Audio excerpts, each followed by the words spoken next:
The spirits are late. Demand balance. I will do what must be done, but the path is not clear. This is Crime Story. Subscribe now, because what you are about to hear was not judged by law, but by fear, belief, and power.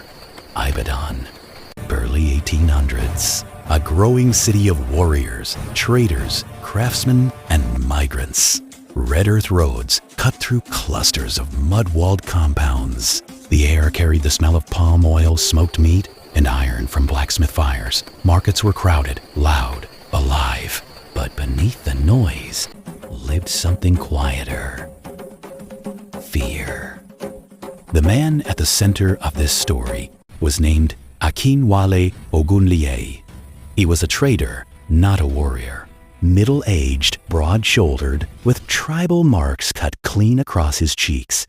He wore a deep indigo aso oak abada, charm pouch, common among traders who traveled dangerous roads.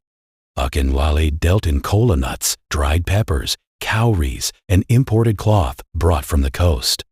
He was successful. Too successful, some whispered. In the market of Ojaba, women sat behind mats of produce, their wrappers tied tight, beads resting on dark skin warmed by the sun. Men shouted prices. Coins clinked. And always, eyes followed Akinwale. Because people had begun to fall sick, it started quietly. A rival trader named Bamidel Ajani collapsed after complaining of chest heat and dizziness. His body weakened over days. No wound, no poison taste, just suffering, then death.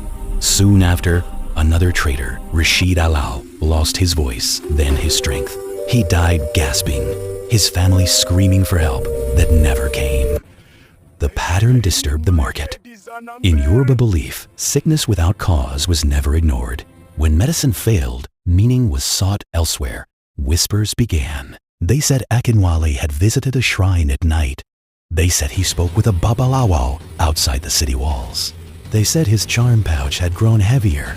They said his rivals fell while his wealth rose. No one accused him openly.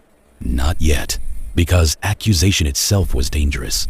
The chiefs of Ibadan were men of authority and caution. They wore flowing agbada dyed in earth tones, coral beads around their necks, staffs of office resting beside them. The most respected among them was Chief Balogun Oluyole, a war leader and political force. When deaths reached 3, the chiefs met, not in public, at night. Oil lamps flickered inside the council hall. Shadows climbed mud walls. Outside, the city slept, unaware a decision was forming. They spoke carefully, not of curses, not of guilt. They spoke of disturbance, of imbalance, of fear spreading faster than trade. A city ruled by fear does not trade. A market ruled by suspicion collapses. Something had to be done. At dawn, Akinwale was summoned. He arrived calm. He greeted the chiefs properly, kneeling, forehead touching the earth. They asked him questions. Where had he traveled? Which shrines had he visited? Why had rivals fallen while his business grew? Akinwale answered steadily. Trade routes, offerings for protection, nothing forbidden. But belief does not require proof. The chiefs did not declare guilt. They did something worse. They handed the matter to the spiritual authorities. That night, Akinwale was taken quietly. No chains, no crowd. 2 palace guards in short tunics and red headbands walked beside him. Torches burned low as they passed through narrow paths leading away from the city. They led him to the shrine of Ogunlade, an old spiritual authority feared even by warriors.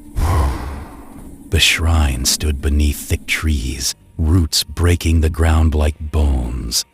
Carved wooden figures watched silently. The air smelled of blood, earth, and burnt offerings. Belief had already turned against him. At dawn, the chiefs returned. They did not ask questions. The decision was made. Akinwale was to be removed, not executed, not imprisoned. Removed. What happened next was never recorded, but this is what is known. Akinwale never returned to Ibadan. Some say he was taken deeper into the forest. Some say he was sacrificed. Some say he was left alone, bound, where no one could find him. What matters is this. By the next market day, his stall was empty. His name was avoided. His house was silent. The sickness stopped, and the city accepted the outcome. Because in that time, crime was not always defined by bloodshed. It was defined by threat. Akinwale's disappearance restored order. Trade resumed. Fear receded, but something darker remained. Because the truth was never tested. No evidence was weighed. No appeal was allowed. A man was erased not because he was proven guilty, but because belief demanded an ending.